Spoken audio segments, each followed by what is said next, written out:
Okay guys, we're gonna go over stone loads today. So if you know how to do a sandbag load, you'll probably be okay at stone loads, but there are some things you have to keep in mind because this is a big round stone. There's a lot of things that, can be slidey, slippery, they're round, they're harder to grip, all those things. So what I want you guys first to know is do not use tacky your first time, second time, third time, fourth time. You need to be good at lifting lighter to medium sized stones before you add tacky, because you can get away with shitty form with tacky, with like medium sized stones, but when it's actual size stones that you may have for competition, it's not gonna fly.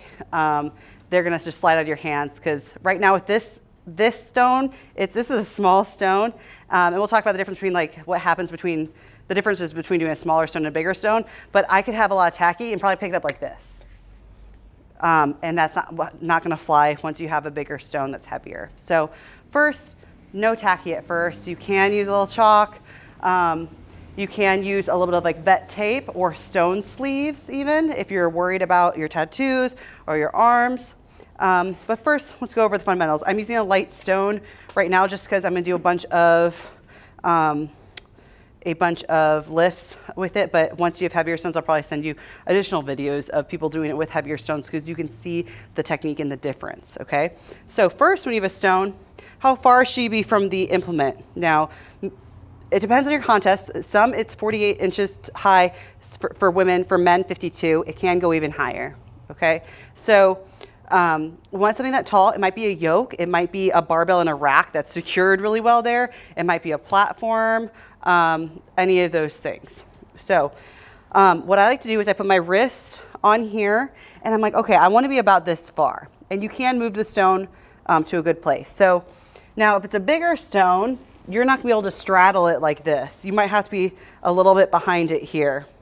But you'll straddle it a little bit because we need to be around the stone. But after I pick up the stone, I'm gonna do a step in, because then I have better power for extension and more power, and it makes me taller, which helps out for a stone like this. So I'm gonna face this way to show you guys how I would grip the stone.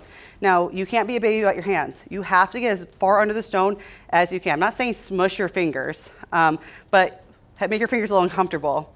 So you are going to rock your hands underneath the stone a little bit, because from here, that is how I can squeeze. Here, man, my chest is definitely not strong enough to do a chest fly and squeeze in that much. So you're going to be under the stone like that.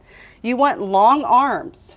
We're not like this. And we have long legs too, it's RDL. If you squat, that is so much harder than doing an RDL, stepping in and bringing it to your lap. So I'll show you that lap position now. RDL, step in, now it's on my lap. I want it high up on my chest as possible. And then for this little stone, I can go around it just like this. But for a bigger stone, you're going to go 10 and 2, and I'll show you that later. But here, pull it in, and I'm gonna do a slow one so you can see it. It's gonna stay in, and I'm gonna extend, I'm gonna look up, and put it on the platform. Notice how I didn't just extend and look at the platform, put it here. Even with a lighter one, you want to look up, get that extra inch, especially if you have tacky on, it's a bigger stone, it's up high.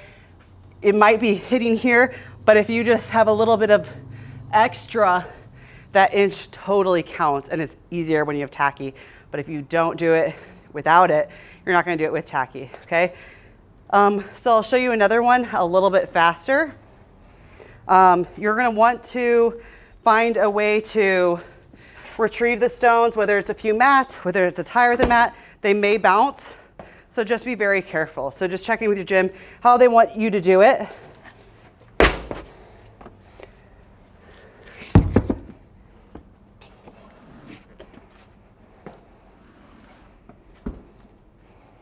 All right.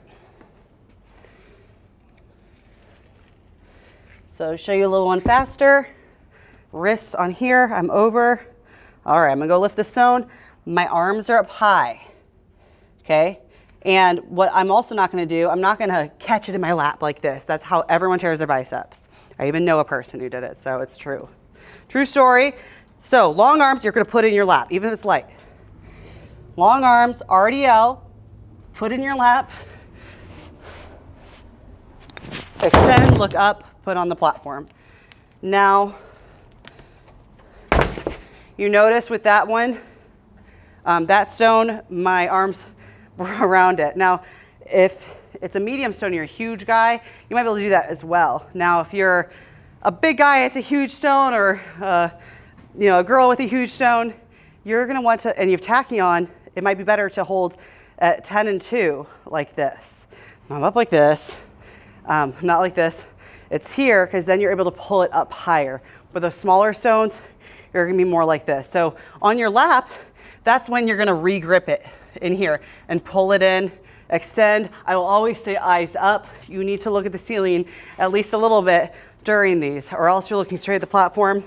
And you might get away with it now, but once you get to like weights that challenge you, you definitely will not. So that's how I want you guys to do the stone lift.